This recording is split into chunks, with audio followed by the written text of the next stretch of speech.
莎莎，等下把手链交给法相部。Yes sir。Sir，你觉得过还是不承认是他杀了 Jenna 吗？他说他跟 Jenna 起争执的时候，不小心把刀插进 Jenna 的大腿。他离开去药店买东西，是为了帮 Jenna 止血。女朋友受伤怎么可能丢下就不管？我看啊，是 Julian 杀了 Jenna， 安排白俊磊来处理尸体，然后自己假装去买药。如果Julian是故意的，为什么要刺伤大腿，而不是更致命的部位？白俊磊是 Jenna 的疯狂粉丝，没有理由帮Julian处理尸体，而且到现在都不把他供出来。我们调查过白俊磊，没有他和 Julian 联络记录，或者是任何金钱的来往。既然没有其他疑点，大家把手头上的证据整理好，尽快交给检察官。Yes sir。导致 Jenna Leong 大腿致命伤的凶器上没有白俊磊的指纹和 DNA。Julian Go 已经承认是他刺伤了 Jenna， 警方也排除了白俊磊跟 Julian 是共犯的可能。也就是说，这个白俊磊和Jenna的死无关。不过，白俊磊蓄意带走尸体、进行尸体肢解分裂的行为，严重影响警方的调查工作。我建议，除了起诉他第308B 条非法处理尸体之外，加控第204A 条妨碍司法公正，另外还有第332条攻击公人员。有鉴于白俊磊有精神病史，加上攻击警察的行为，我认为他不适合被保释在外，应该继续扣押并接受精神评估。我同意。那Julian Go呢？ Julian 需要为 Jenna 的死负责。我们可以先起诉他谋杀，扣押他进行更进一步的调查，接受精神评估。相信你也知道，Julian Go找了周洪涛当他的辩护律师。这起案件呢，我会亲自负责，由你来协助我。没问题。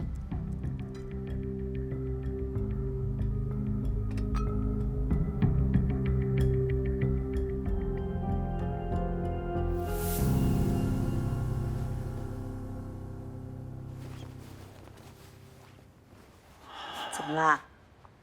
为Julian的事情而烦啊？别想太多。Julian在监狱里，要等到精神科医生的评估报告出来，才可以见律师。那你是担心医生的报告对Julian不利？我已经8年没打刑事案了，所有的眼睛都盯着我。这一仗一定要打得漂亮才行。这么难得的机会，你要好好把握。对你有信心。那都还要谢谢你哦。那个朱伯承人脉广博，他和东南亚好几个大富豪都有私交。可是他为人太低调，很难和他套交情，打入那个富豪圈子。其实我也是很惊讶，他既然有个私生子，还牵扯了一宗命案。看得出来，他对这个私生子亏欠很大。如果我有办法把Julian的刑期减到最低，接下来的好处源源不断。哎呀，不过Jenna现在的关注度很高，网上抨击Julian的言论也很多，连带着我们律师楼也被骂。想要改变舆论并不难，我们可以利用Julian单亲家庭背景，给他塑造一个专情却又缺乏安全感的形象。为了保护心爱的人，他心甘情愿当Jenna的秘密情人。他所做的一切，都是为了爱。这个人设不错啊。我们还能散播同情Julian的看法，就说这是一场悲剧。如果可以选择的话，Julian宁愿死的是自己。现在心爱的人死了，他这辈子都会活在忏悔和愧疚中，这已经是最大的惩罚。哎，那我就成了一个不为金钱、帮助深情经纪人的好律师。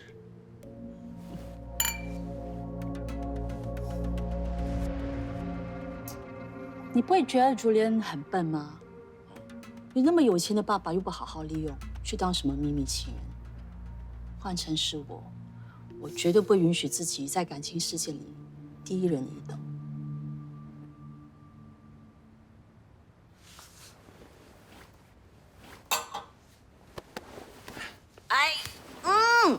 不要往你自己脸上贴金啊！当初是我不肯嫁给你，不然还有你老婆什么事啊？要不是你自己死缠烂打，我才不会让你留在我身边。好，你说的对，我是你的秘密情人，心甘情愿当你背后的男人，为你赴汤蹈火，在所不辞。说的这么委屈，你在我身上得到多少好处，你心里有数。有吗？哦，今天还没有。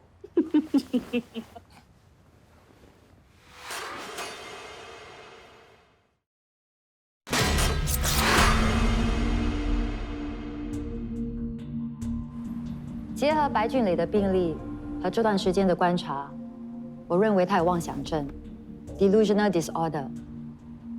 迷恋Jenna Leong案发当天，难得有机会和偶像近距离接触，激起了他心中的占有欲，像是听到 Jenna 的声音叫他把自己带走，这样他们就能永远在一起。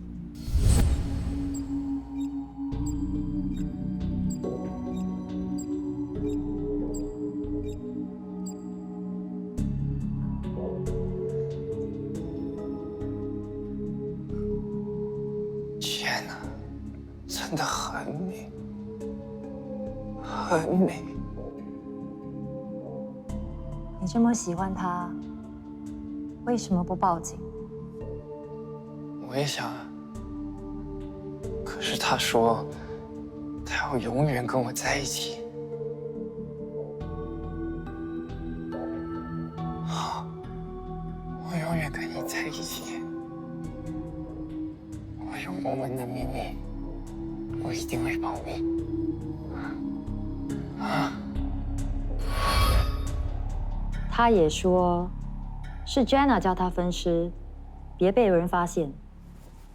根据白俊磊的病历，他从青少年时期开始，性格内向，没什么朋友，还有被霸凌的经历，因此产生了焦虑和失眠等情况。在2022年8月到2024年12月期间，医生还给他开了 Alprazolam。白俊磊的父母是在2022年5月的一场车祸去世，他应该是在那之后症状加重，所以医生给他开了药。那后来他为什么没有去复诊？我认为他有了 Jenna 这个迷恋对象，精神有了寄托，觉得自己没事，就擅自停药，逐步发展成精神障碍的风险也因此增加。白俊磊的行为是因为受到他病情的影响。从专业角度来看，我认为白俊磊需要接受长期治疗，他在做出异常行为的可能性很高。那 Julian Go 呢？他对自己间接害死心爱的女人和未出生的孩子有很深的愧疚感，已经出现了抑郁症的症状。都是我的错。如果我坚持说要去医院的话，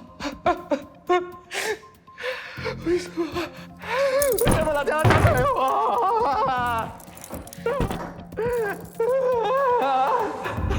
了解了 Julian 的背景和这段日子的观察，我发现他有 borderline personality disorder， 边缘性人格障碍。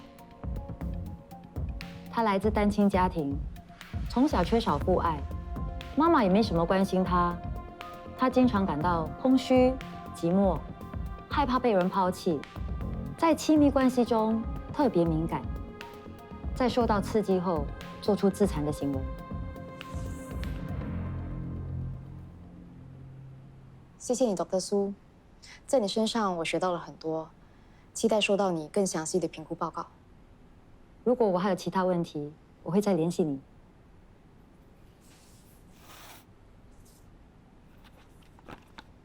不知道你今天有没有空？一起吃午餐？正好，我也想约你吃饭。多吃点蔬菜对身体好。你工作这么辛苦，要注意饮食均衡。谢谢你。听你之前说你在美国读医科，所以你没有在新加坡读过大学？其实我在乐成大学有念过书，不过没毕业。乐大的法律系可是数一数二，我没猜错的话，你应该是我的学妹。学姐，你真厉害。你没有在乐大念完书，是不是因为要去美国啊？发生了一些事。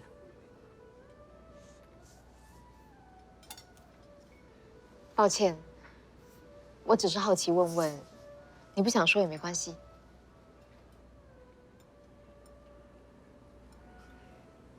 都过去了，没必要再提。最重要的是现在。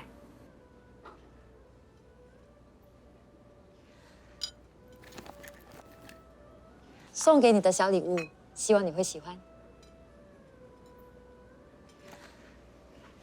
打开看看。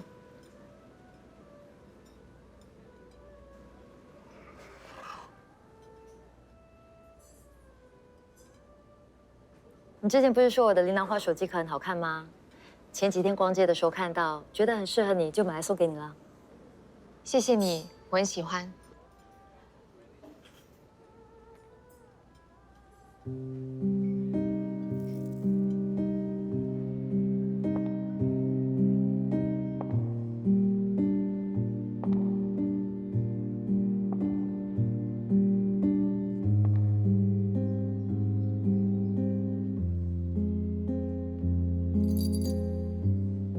可盈啊，奶奶身体不好，你要听话。到了表姑妈家，不可以给人家惹麻烦，知道吗？奶奶，我不想去，我不要离开你。你乖，等奶奶病好了，再去接你回来啊。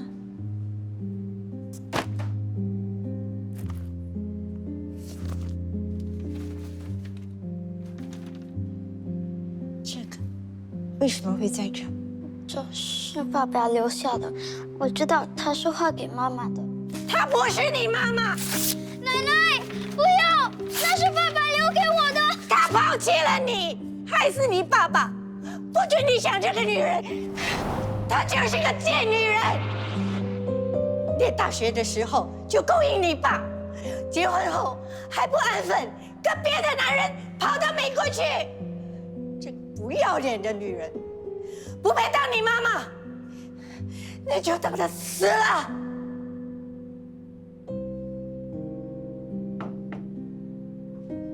谁叫我把这个交给你？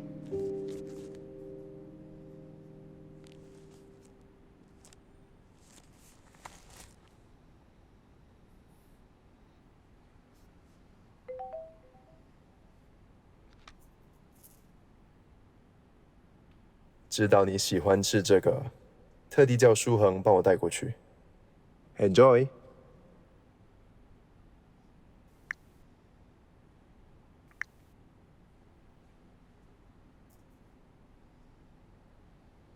还有事吗？谁说要我看着你把蛋糕吃完？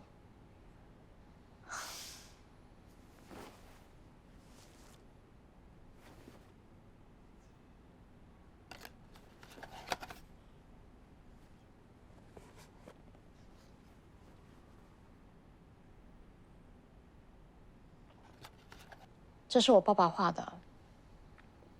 铃兰花是我妈妈最喜欢的花。如果我告诉你我的亲生妈妈回来了，你会鼓励我去见她吗？你想要去找她吗？我也不知道，我一直很好奇，她当初为什么要离开？原因是不是像爸爸还有奶奶说的那样？我有很多问题想要问清楚，可是又害怕答案不是我想要的。我最近发现一个很像我妈妈的人，她总是给我一种莫名的熟悉感。你可以直接去问她。我怕她不想认我，我想先确定她的身份，再做打算。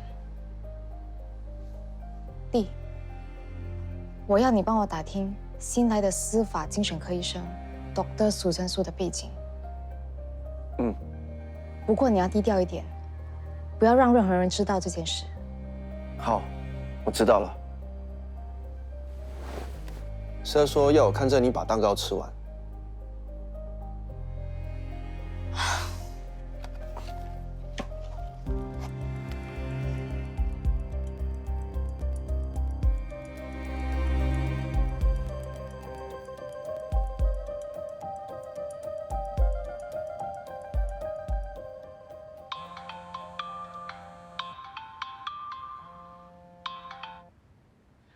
Hello， Bonjour。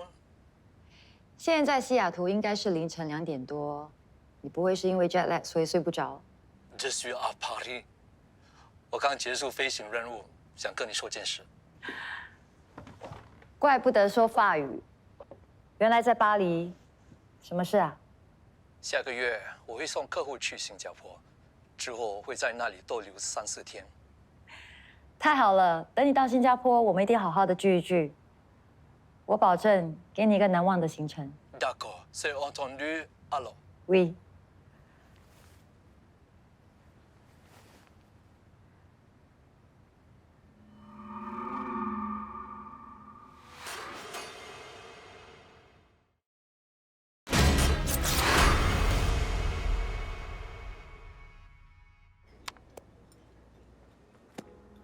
你怎么不点甜点？你那天买的蛋糕很好吃，可惜这里没有。舒和那傻小子坚持要看着我吃完才肯走，不然我还可以慢慢品尝。你到底跟他说了什么？我只是跟他开个玩笑，说是给他的任务，没有想到他会这么认真。那就是太直了，不会转弯，容易碰壁，尤其是加入重案组之后。舒恒做事认真专注，记忆力强，又勤奋。不过，他不太擅长分析案件中的情感纠纷，跟同事间的沟通交流也有待加强。他平常跟朋友出去都做些什么？他没什么朋友，一向来都是独来独往。哦，这么说，他应该也没有女朋友吧？那得帮他介绍一个了。我们是一个团队，舒恒要是可以加强他的人际关系和沟通技巧，对他肯定是有帮助的。你说的对，我会找个机会和他谈谈的。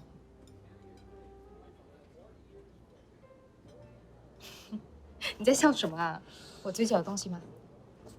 没有，我只是觉得我们难得出来见面吃饭，结果一直在聊舒恒。你在吃我弟的醋？你看不出吗？我要吃醋了，来，请你吃薯条。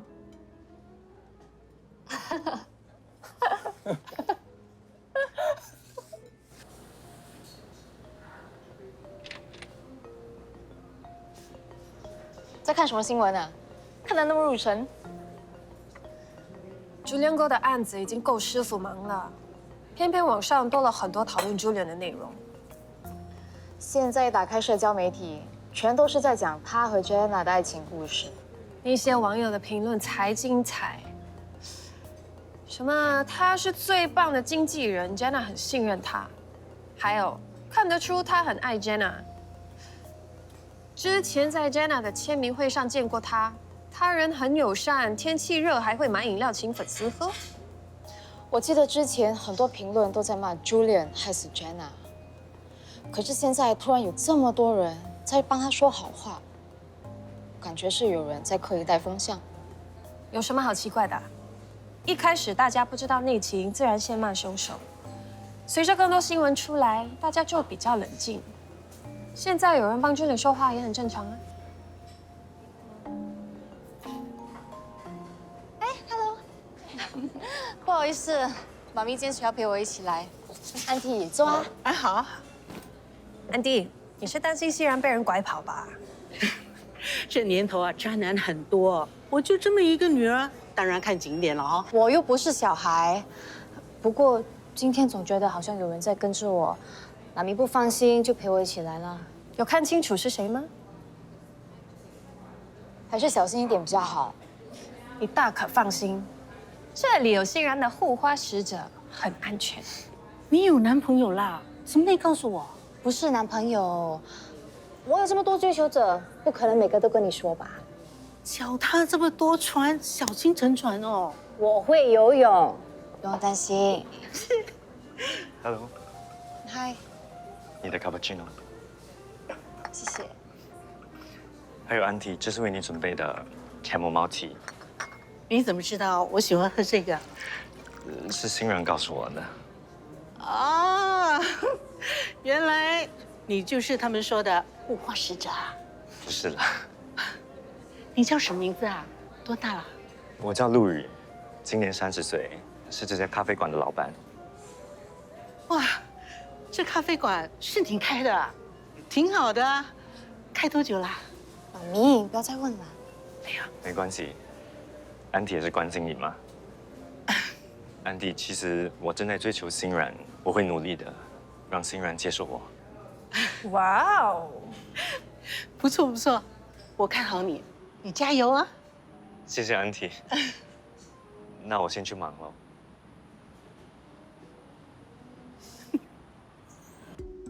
今天的这个会议是为了讨论控辩双方对Jenna Leong案件的立场。首先确认一下，两位辩方律师是否已经收到了案件的所有资料了吗？我们这边已经收到，我们也是。针对被告白俊磊，我们会以刑事法典第308B 条控告他非法处理尸体，量刑建议最少3年监禁；第204A 条妨碍司法公正，8到10周监禁。另外还有第332条攻击公务人员，10到12个月监禁。因为白俊磊有精神疾病，控方不要求鞭刑。我代表当事人对以上的指控认罪，我们会以他患有精神疾病作为求情理由，争取减轻罪责。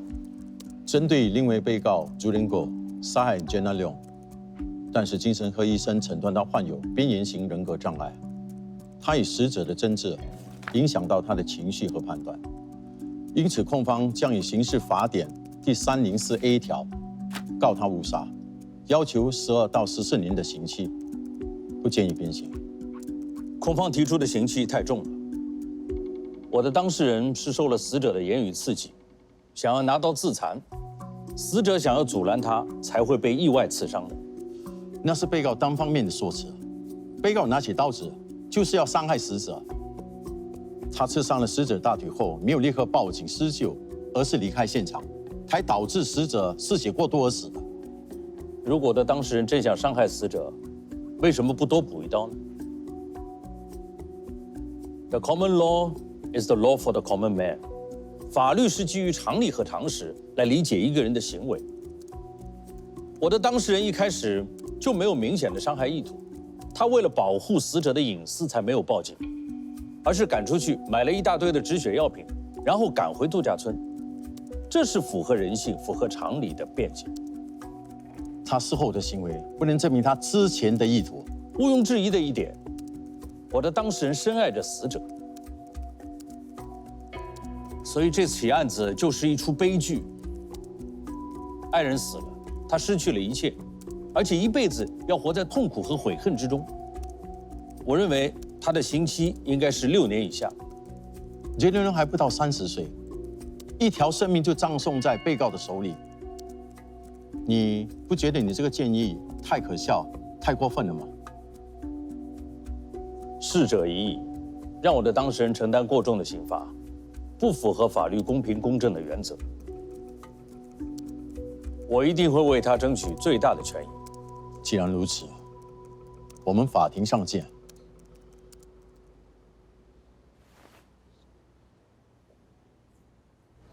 周律师真的很厉害的啊，表达清晰，有理有据。就连江律师都说 ，Chief 会再输给周律师。我们是上庭打官司，不是打仗。控辩双方对立是因为立场不同，我们最终的目的是为了维护司法公正。话是这么说没错，不过 Chief 每次都输给周律师，很没面子的嘛。那不叫输，只是法官最后的判决更接近辩方的要求。其实控辩双方都是在为自己的立场和信念努力。如果我输了，我也会这么想。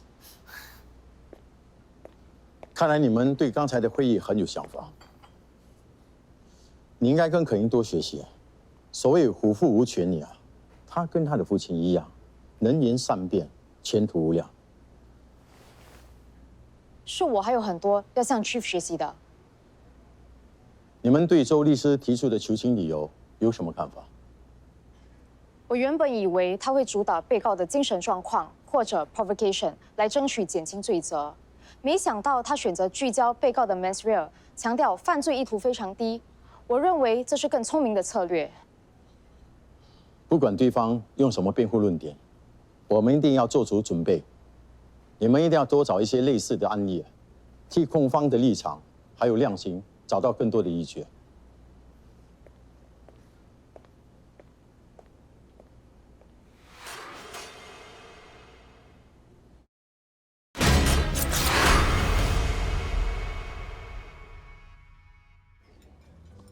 朱莲的案子做得很好啊，舆论导向很成功。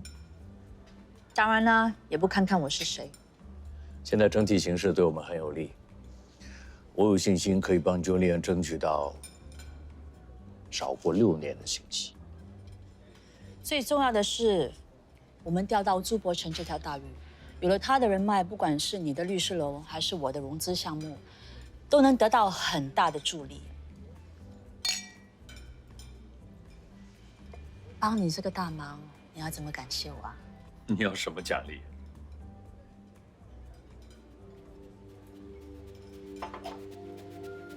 今晚去你家。我家的大门早就为你打开了，只是你自己不肯来。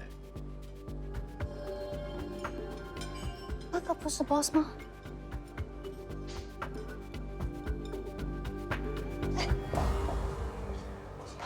那个女的跟 boss 是什么关系啊？她叫郑嘉玲，是师傅的生意伙伴，他们合作很多年了，师傅很信任她。他们不像是生意伙伴那么简单呢。我早就看出来了。你的意思是，他们在 Lady Boss 去世之前就在一起了？嗯，不会吧 ？Boss 一直都是一个好老公、好爸爸的形象，不像是会背叛老婆的男人。这是师傅的私事，我还是很尊敬他。而且期望一个男人对婚姻绝对忠诚，根本就不切实际。像师傅这么有能力又有魅力的男人，身边有1、2个女人也没什么好大惊小怪的。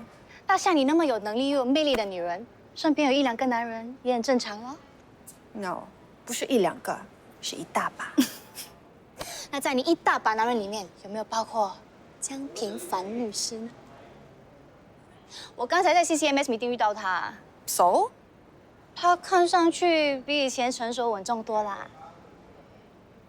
你不觉得他也是挺有能力和魅力的吗？看起来你还挺欣赏他的。你要我就让给你。你说的啊，你不要后悔。我无所谓，你舍得你的 barista 我就让给你。哎，他们在一起多久了？哎，你不要问我这种事情啦。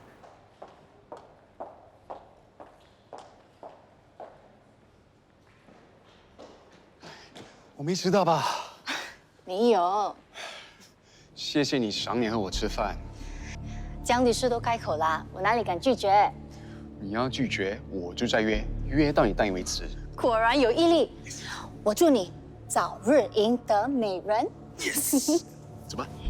我跟你说，我有个计划。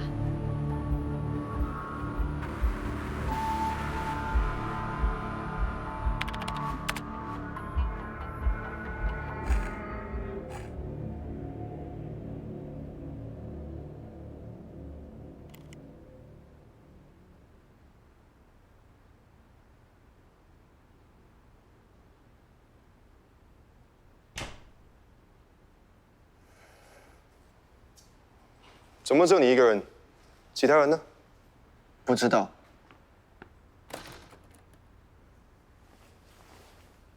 这个苏真苏是嫌犯还是证人？都不是。那你为什么要调查他？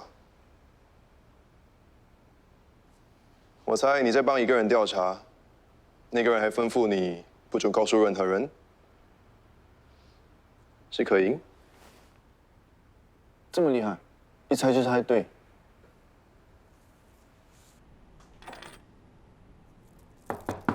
姐，弟，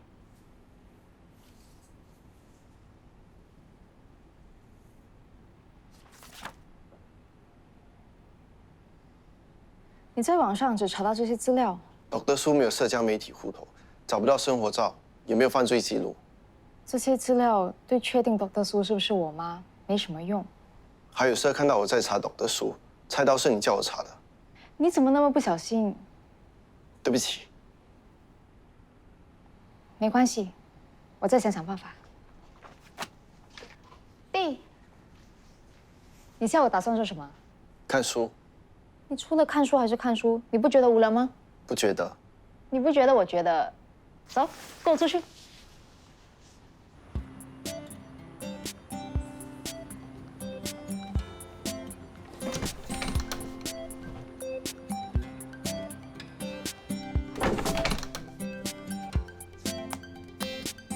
大家加油，抓紧时间。陆羽今天能不能告白成功，就靠我们啦。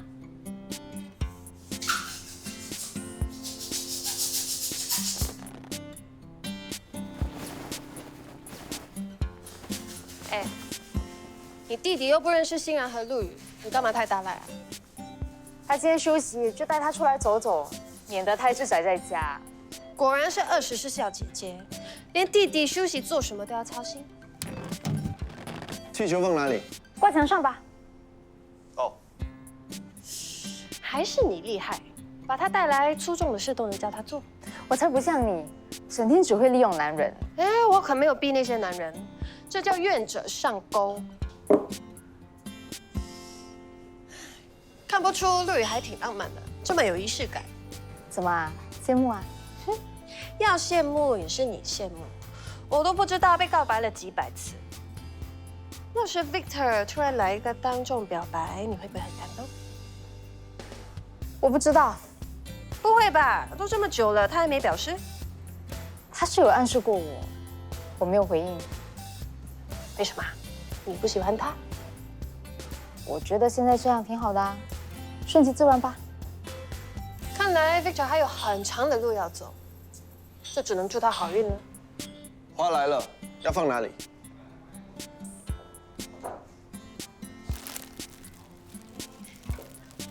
花是今天告白的重要道具，当然是要放 C 位。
今天这么开心，我们还帮了陆羽这么大的忙，是不是该请我们吃顿好的？好，没问题，等下随便点。今天我请客。你们先过去吧，我们等 Dex 关好店再去找你们。那我们先过去点菜，你们快点哦。See you. See you. 谢谢你的花 ，Boss。没问题。我还需要点时间，不用等我，你们先过去吧。OK， 好，那我们先过去哦。好，走吧。等一下想吃什么？都可以啊，你想吃什么就吃什么。我想要吃甜品。好啊。欣然。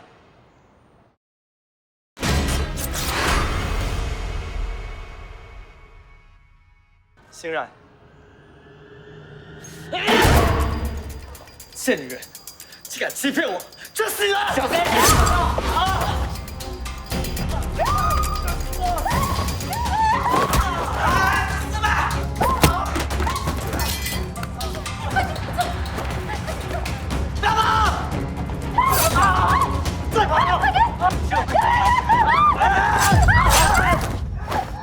竟然！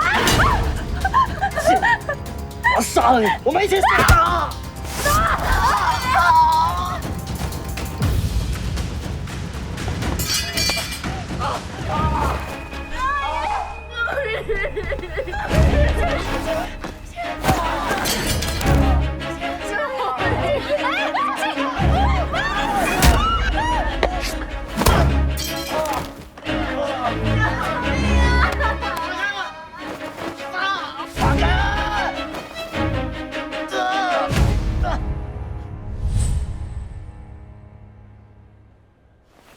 上一秒还甜甜蜜蜜，下一秒就被人砍，怎么会发生这样的事？幸好欣然的伤势不是很严重。陆羽就惨了，被砍了几刀，全身是血，现在还在抢救。那个家伙是不是精神有问题？怎么会见人就砍？我觉得他是冲着欣然来的，不知道他们之间有什么过节。这次多亏了舒恒，要不是他反应快，3两下把那家伙制服，否则我们都要倒霉了。这是我的工作。怎么样啊？有没有受伤啊？我没事，你不用担心。看来你很紧张可以嘛，一收到消息就赶过来了。这起案件是由我们组负责。舒文跟我说你们在案发现场有人受了伤，现在在医院的1&1，我就过来看看了。原来是公器私用，他是来工作的，你不要开他玩笑了。赛，你跑这么快，我以为是为了案子，原来是为了人呢。好了，别开玩笑了，认真工作，跟伤者、目击者录口供。Yes, sir. 查到嫌犯的身份了吗？嫌犯叫沈北辰，38岁，过去5年一直都在澳大利亚的农场工作，3天前刚回到新加坡。你为什么要攻击戴杏然和陆羽？是那个女人逼我。你和戴杏然是怎么认识的？在一个交友软件上面认识的。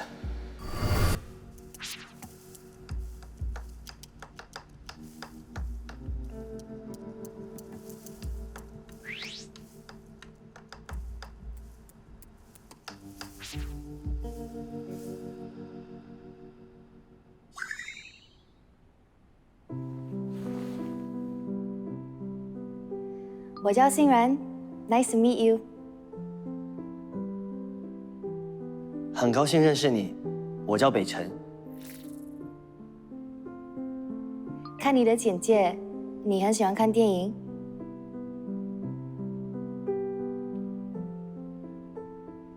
你那里的天气是不是越来越热？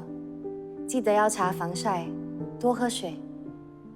谢谢你的关心，你也要照顾好你自己。和你聊天很开心，感觉每天都充满了期待。我也是，你总是能把我逗笑，让我无聊的生活充满了乐趣。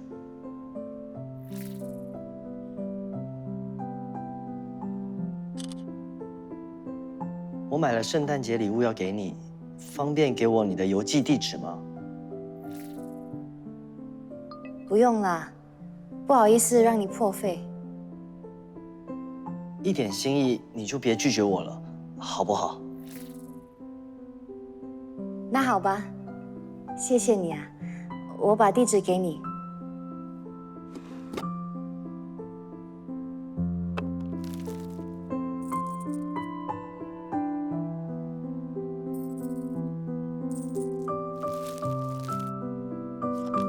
北辰，收到你的礼物了，我很喜欢，谢谢你。这是我亲手织的，希望你会喜欢。Merry Christmas。欣然，遇见你就像是在沙漠中找到了绿洲。你是我生命中最美的惊喜。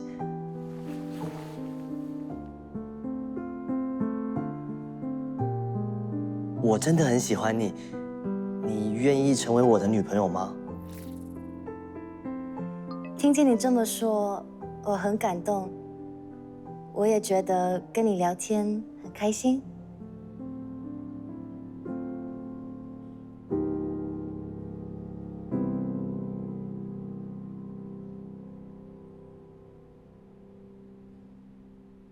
我2年没回新加坡了，很想家，也很想回去见你。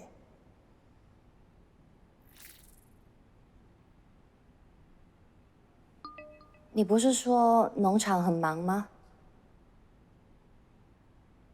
你不想见到我吗？我觉得我们现在这样就很好，只要彼此心里有对方，其他的都不重要。宝贝，我很想你，我对你是认真的。为了表示我的诚意，我决定回来新加坡见你。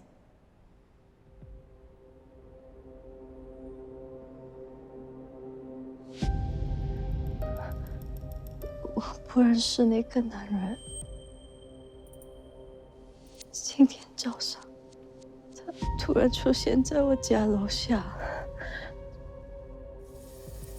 说了一堆莫名其妙的话。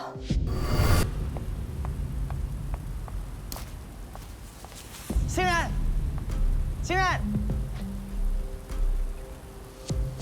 宝贝，我们终于可以单独见面了。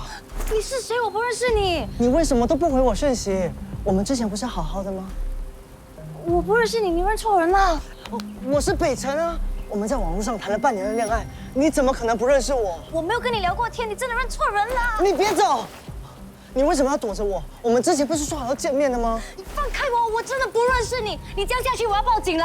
地址是你给我的，包包、手表，全身上下都是我买给你的。你现在想要翻脸不认人了？我不知道你在说什么，你放开我！哦，欣然，好，你不要生气。你想对欣然做什么？我不认识他，他一直缠着我。别怕，有我在。我不管你是谁，你敢再骚扰欣然，我就马上报警。我们走。欣然，欣然。